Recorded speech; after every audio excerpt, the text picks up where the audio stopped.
wrestling escape. Wow. It's the MyMichelleLive Podcast. My Michelle Live.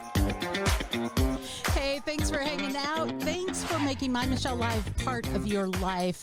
We will not disappoint today because I have with me a friend and colleague from Plugged in Reviews who is going to take on some of the news that we'll be talking about. There's lawsuits in Hollywood, and there's actually hope coming from Hollywood. What? There's weirdness, but there's also hope. We're going to take that on. Jurassic World domination and other things that we'll be talking about today. Let me introduce you to the one and only Paul Asay.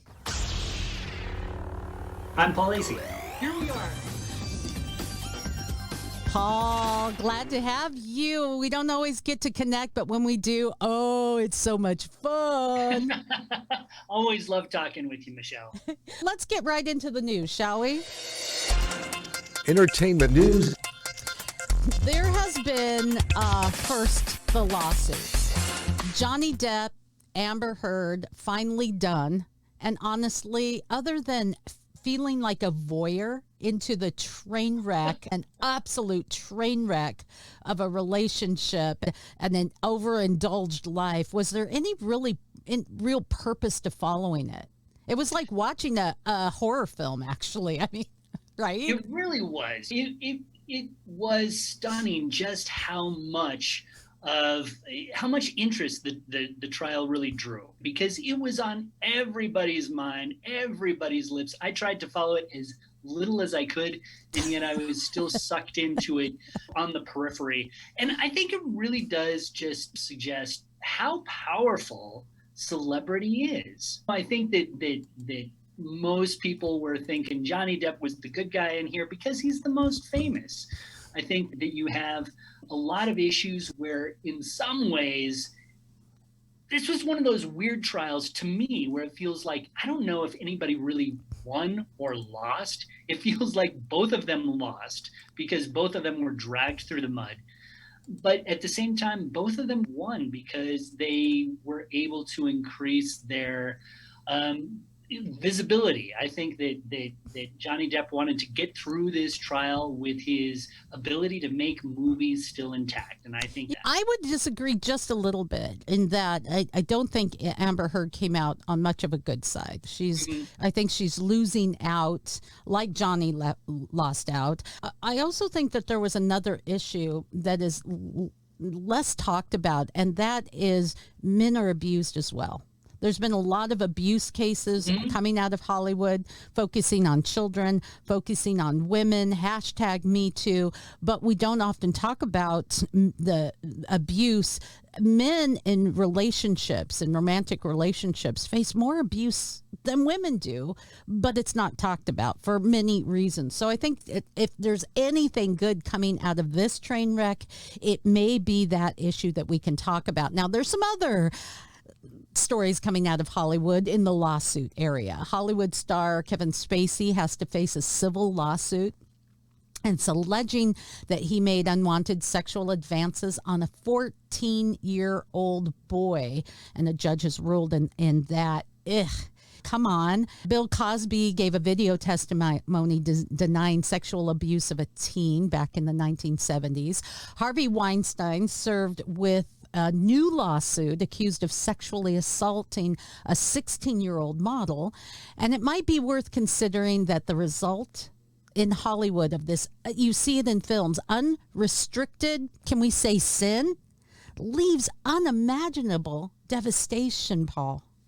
Yeah, absolutely. Absolutely. It is really tragic what has come to light. I think that when you look at the sort of abuse that people have visited upon others, and how the industry itself is allowed to happen in a certain sort of way, where you have certain people who turned their eye away, who didn't want to believe these things. I do think that as really horrific as some of these stories are, and again, I think that when we're talking about lawsuits in process, we always need to be careful and understand that these are alleged things that have happened. Well put. But if they are true, as horrific as they are, I'm glad they're coming to light because it's really important that they come to light. It is. We really see what's behind the glitz and the glamour. We lived through the hashtag Me Too movement, which not only brought to light what you have to do in order to get a role, but it was really sad that were women who would lay on the casting couch. I've been in casting calls, and I've had things that were inappropriate happen, and I walked away. I didn't want the role. I didn't get the role. And thus, you do not see my name in lights. I'm not a famous actress. And you know what? I'm okay with that, because though I walked away without the part, I walked away with integrity. And that's a tough thing. I feel sorry for women. In one sense, I think you allowed yourself to be victimized. But on the other hand, that's a hard choice. You want the career. It just shines a light on the ugliness. John Cooper of Skillet has a podcast, and he had said something interesting. We're living in a culture of death, he said. Jesus is the only answer.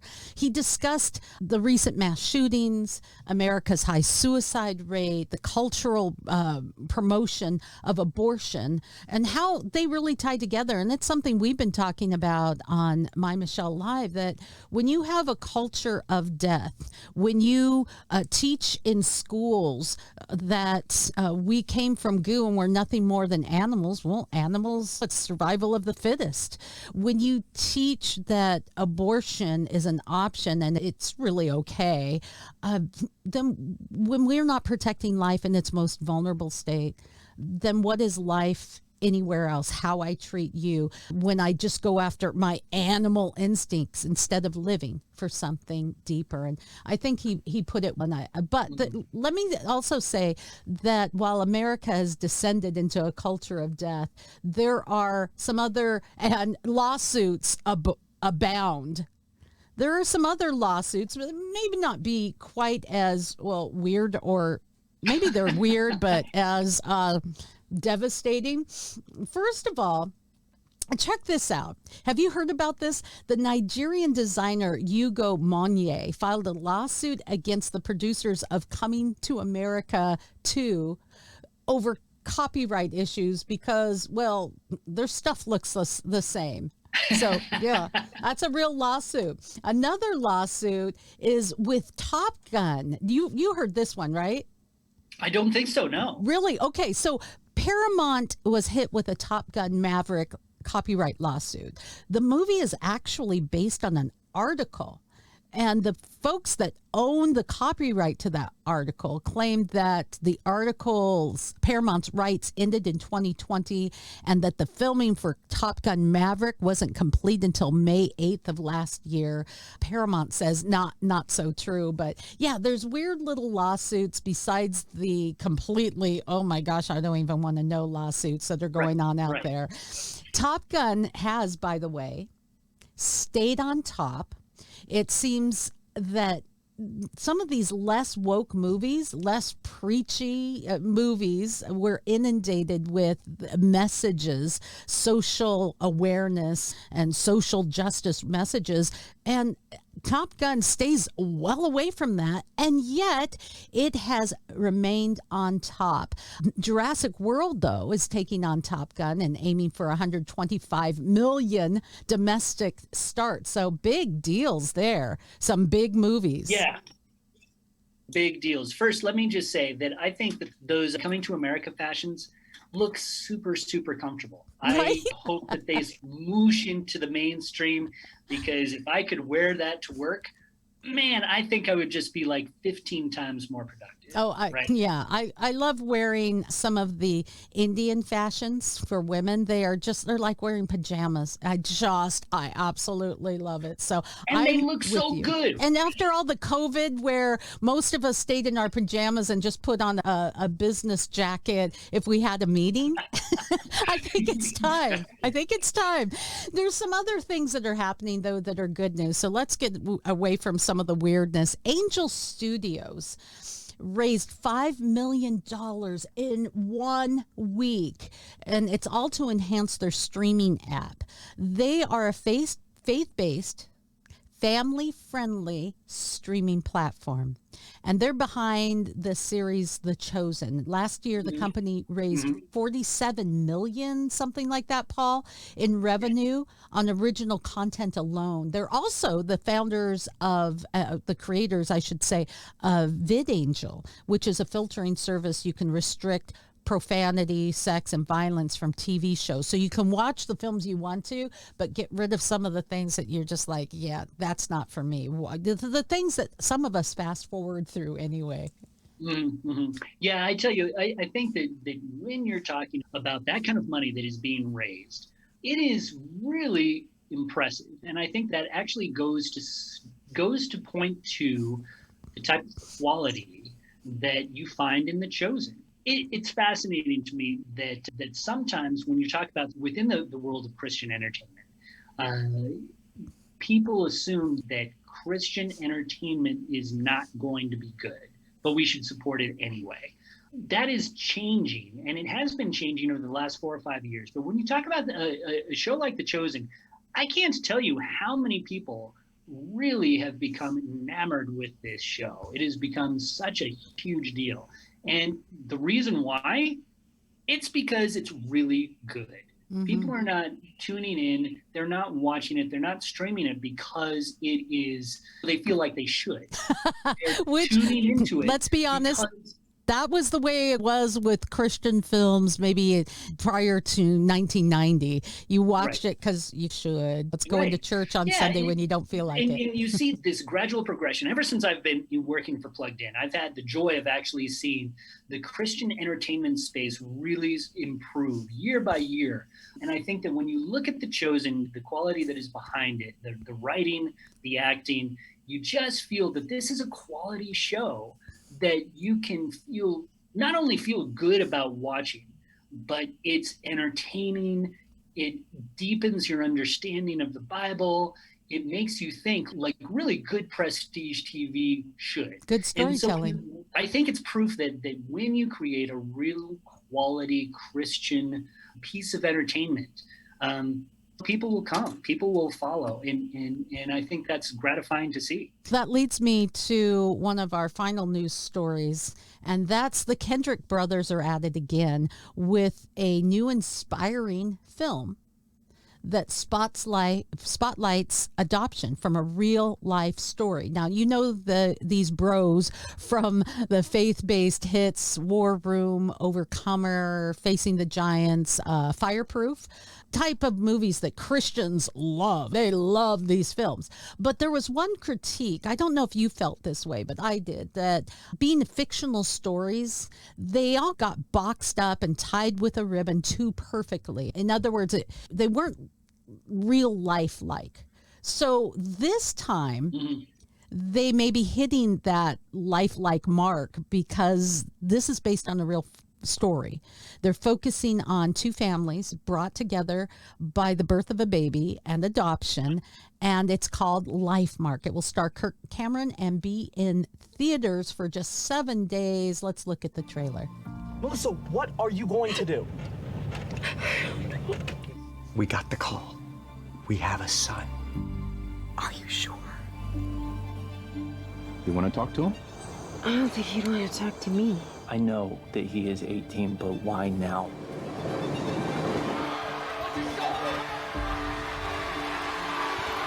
Is that your birth mom? She wants to meet. Really?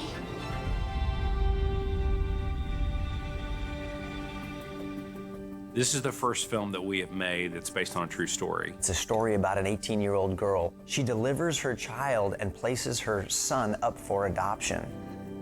And he is adopted by the Scottons, who could not have their own children. He feels perfect. He was raised for 18 years, and Melissa reached out to him at that age, and he agreed to meet her in person. She thinks that he hates her guts. You want to talk to him? Do you know what you'd say to her? Thank you. Thank you. I'm looking forward to seeing this film. Do you know much about it? I don't know much about it, no, but I do know that it was coming out it was going to be based on a true story. I think this is it's going to be a very interesting movie to watch and review. And it touches on such an important issue, I think, and that's the issue of adoption. The last time I checked the stats, you have the rate of people who offer their children up for adoption is minute. It's so low. Abortions rank exponentially higher. But when you look at, my wife was adopted, my sister was adopted. Wow. Adoption is a really important issue for me because I can see what a difference adoption makes in lives. When the idea of giving your child up for adoption, it's a really difficult choice, right? It is very, I can understand being a man, I don't know if I can fully understand, but I can appreciate just how difficult the journey that would be to walk through. But looking from my own experience, knowing the women that are in my life that have been adopted, the type of women that they are, the type of influence that they've had in the people around them, adoption, from my opinion, is one of the most beautiful things that you can do. It's a beautiful, really, selfless act. Yeah. And if you look at that with the difficult choice sometimes in difficult situations of birthing a baby, and if your choice is killing it or giving it a chance at life with someone else, think of the aftermath. For a moment, let's just be selfish and think of that aftermath, what you live with. When you live with a selfless act of life versus a selfish act of death, of murder, your psyche knows. And so that's where it is a powerful and beautiful choice. You're a hero in your own story and a greater hero in someone else's. So I'm looking forward to this film. Another Kendrick brothers, they have been part of the uptick quality of faith-based films. And finally, one other news story that we will give. What is this about? We're off to see The Wizard. If you enjoyed The Wizard of Oz, because you can see it again. You can see The Wizard of Oz in theaters. I believe it's starting the 10th of this month for Judy Garland's 100th birthday. They'll be showing it in theaters, and I highly recommend going and taking your family. If your kids and grandkids nieces, nephews have yet to see The Wizard of Oz, it is a classic that I think will never go out of style. I would agree with you. It seems like this is one of those, coming from Plugged In, I wouldn't say that there are a lot of must-watch movies. Oh, you must see this. I think it's always up to a parent. But when you talk about movies that have had a cultural impact on society and that really just, you have to watch even for your own cultural defense, because there's so many references, right? The yellow brick road, the ruby slippers, all the quotes that you can If I only had a brain. I'll give you my pretty. All these things that you have to know about in American culture, they come from The Wizard of Oz, and it really is a delightful movie. I remember watching it on TV when I was a little kid. It was shown on TV almost every year. And I just remember cowering and seeing the wizard for the first time. The whole Wicked Witch of the West thing. Yeah, it's really worth seeing. It's worth seeing. You'll be able to go to theaters and get that full theater experience. I've been in theaters since COVID because there was quite a shutdown, especially in my state. And they are now in full swing, popcorn flying and people packed in. So it is an experience that is part of the American culture. So is The Wizard of Oz. Now, it really, just to follow up on that, Michelle, yes. I think that when you look at The Wizard of Oz, I've never seen it on a big screen, but it feels like one of those movies that would do well on a big screen. And it's really meant to see, the bigger the better. I haven't either. That Okay. All right. Challenge accepted. Now, something I did see on the big screen this week, it was the latest in the series of Jurassic Park, Jurassic World, and now Jurassic World Domination. And I will tell you, for me, it delivered. Let's look at the trailer.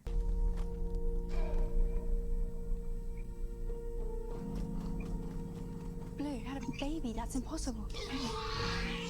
Hey, girl. You look just like your mother.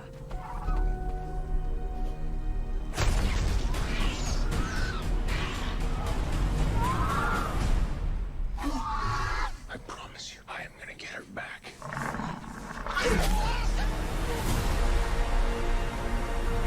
Genetic power has now been unleashed.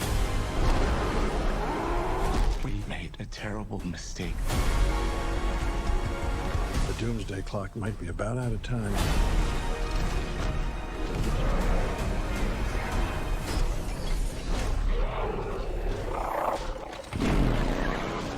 Lots of chase scenes, of course.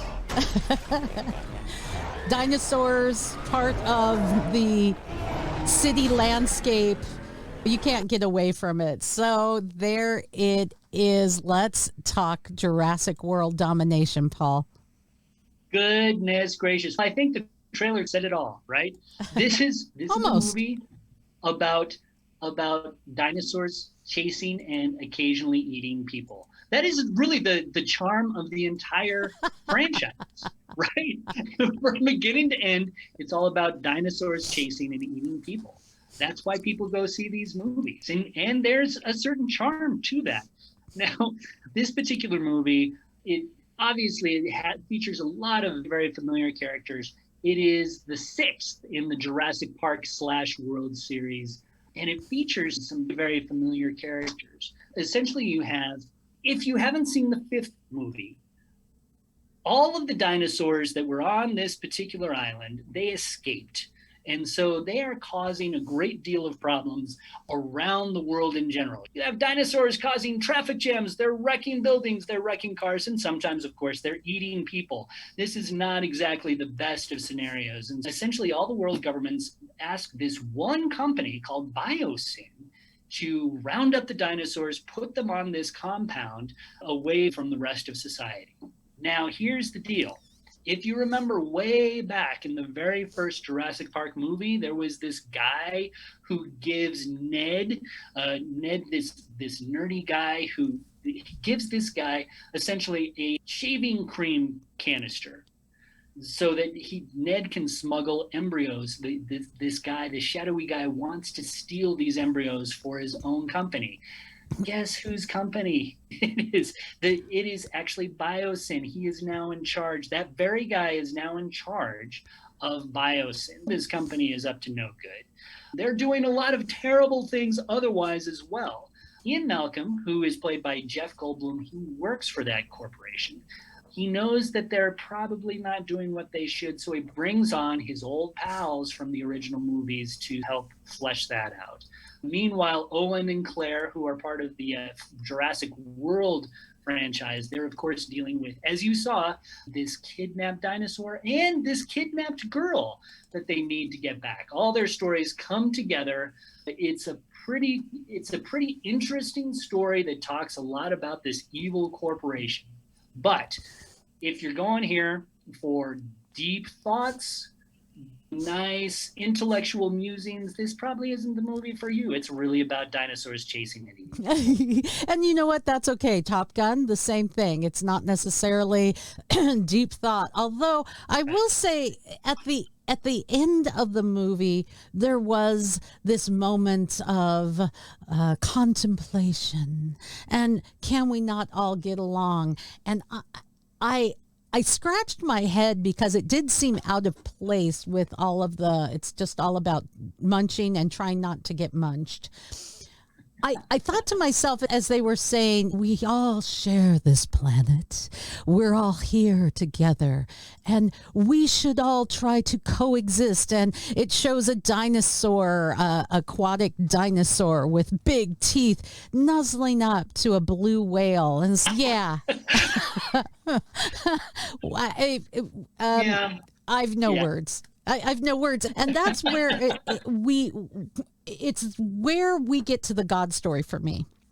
Right. It's where we have to check our worldview. When we realize that this world was created and eventually the lion will lay down with the lamb, but it's not because of our human abilities and our ascension into something greater. We have descended, de-evolved, if you will, because of the influence of sin in the world. And there's one way, as we talked about earlier, I think I pulled up the story from Skillet's own John Cooper, that it's through Jesus. It's through that redemption. That's where we have peace and a hope, where somewhere there will be a better world, a better way. But right now, not so much. You can see when your worldview is broken, everything breaks down and it just doesn't make sense. So yeah, at the end of the movie, I was like, I don't know. Yeah. No, I get that. I totally get that. I think that when you're talking about these movies, they are trying to tell you something about nature and about corporations and about a lot of different things. And in some ways, some of that is really valuable. I think one of the things that struck me, especially the original Jurassic Park, being a dinosaur fan that I was as a child, seeing those dinosaurs on screen was amazing. And you do think about, one of the things that these movies do make you think about is creation and the beauty of creation. And I think that that's a wonderful thing to emphasize in a way, but you can go a little bit too far with it. I also found it interesting that biosyn, which was biological synthetics, I'm guessing that's what that stands for, but it's also about sin and playing God with his creation. And I think that's an interesting thing to think about as you watch this movie as well. I knew I could count on you. I say this almost every time we're together, but Adam Holtz, your coworker there at Plugged In, we joke that you can spiritualize burnt toast. And it's true. You have been given this gift to be able to take just about anything and see God's hope, see a biblical worldview, and glean from it a lesson. I love that about you. I wish you were writing a book every year, because I see it interwoven in some of your writings. And there is a lesson. There's such a lesson to nature anyway. Whether it's in dinosaurs or it's in sea life or in a tree, that we have biomimicry in every grand discovery and invention of man. It's based on something God's already designed. How awesome is man if we're just reinventing something that's already there and already better? A computer, we have DNA, which is programming that no computer or artificial intelligence can touch. We have things that make us better at flying airplanes, but it's based on aerodynamics from nature. So everything that we do see, it really does have a God story. Maybe that's why I've never run out of material for this show. I totally agree with you. I think that when you look at creation, and let's face it, the Jurassic movies are often about creation, creating new life. One of the things that I believe St. Augustine said is that evil can never create. Man can never create. It can only take what it's given and modify it. And that's what sin is. Everything that sin is about is the goodness that God gave us that has been twisted. There is not a unique attribute in there. Sin is just a corruption.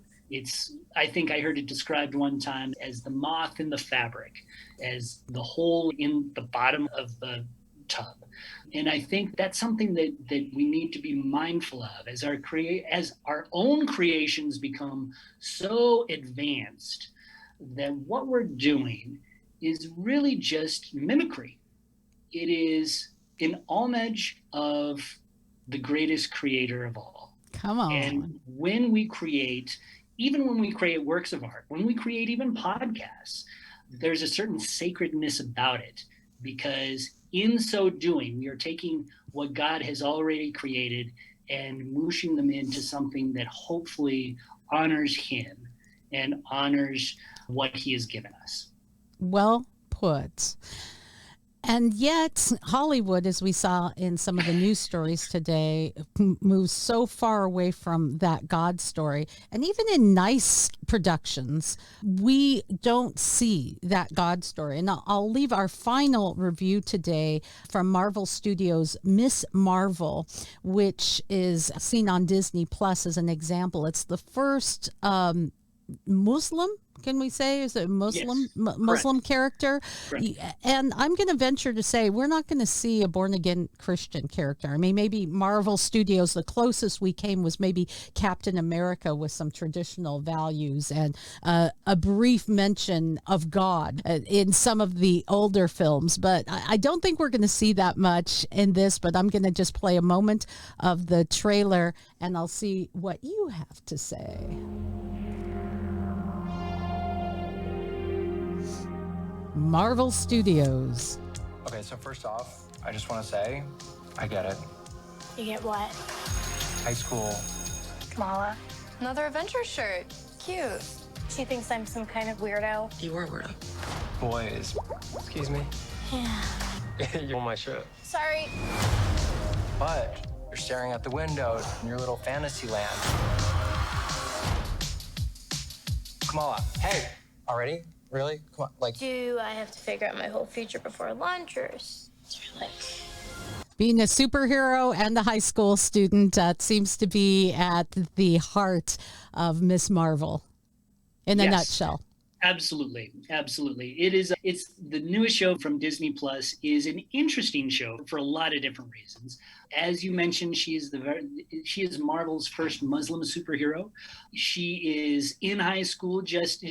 There's a lot of familiarity with the Tom Holland Spider-Man stories that we've seen, in terms of, it feels as much like a teen rom-com or a coming-of-age story as it does a superhero story, at least in the early going. Okay.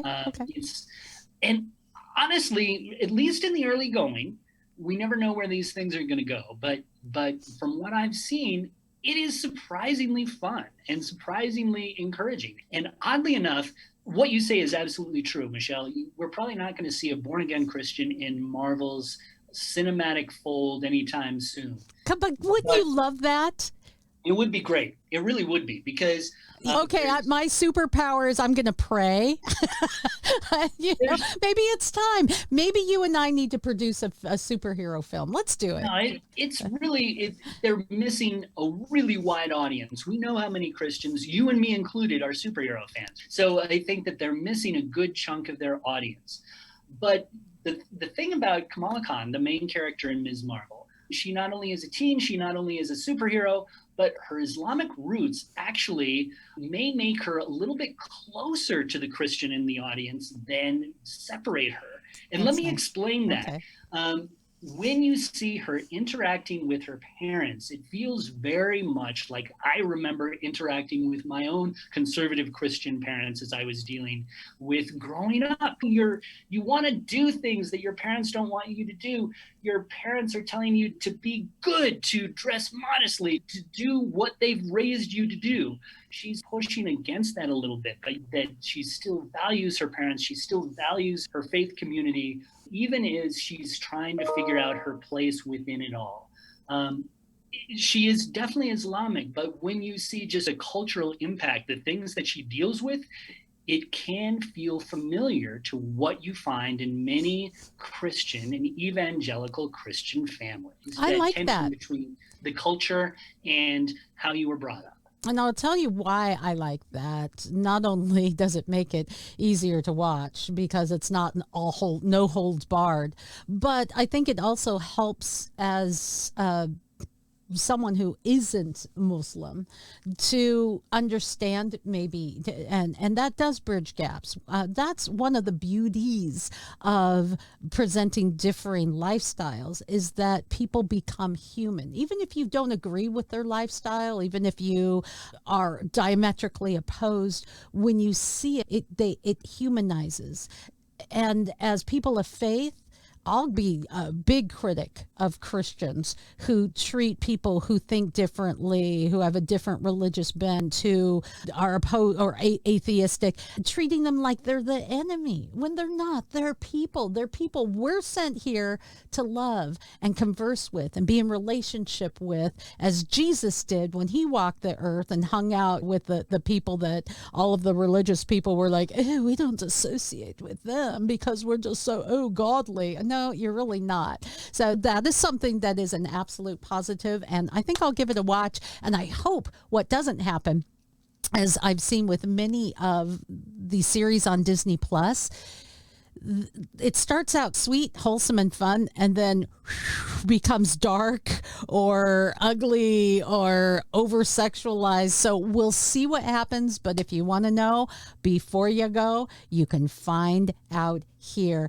Finally, make sure that you take a moment to go to pluggedin.com. You can find a link at most places that you're listening or viewing or reading this. You can see their blog. You can find out about TV, games, YouTube channels, books, music, pop culture. They take it on and they give you insight, not telling you what to do, but telling you what to expect so that you can make the best choices for you and your family. Paul, will you be joining me next week?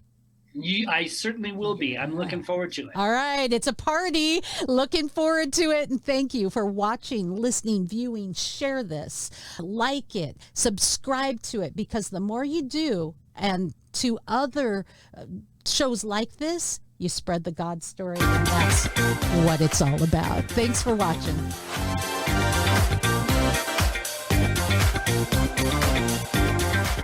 More entertainment at MyMichelleLive.com.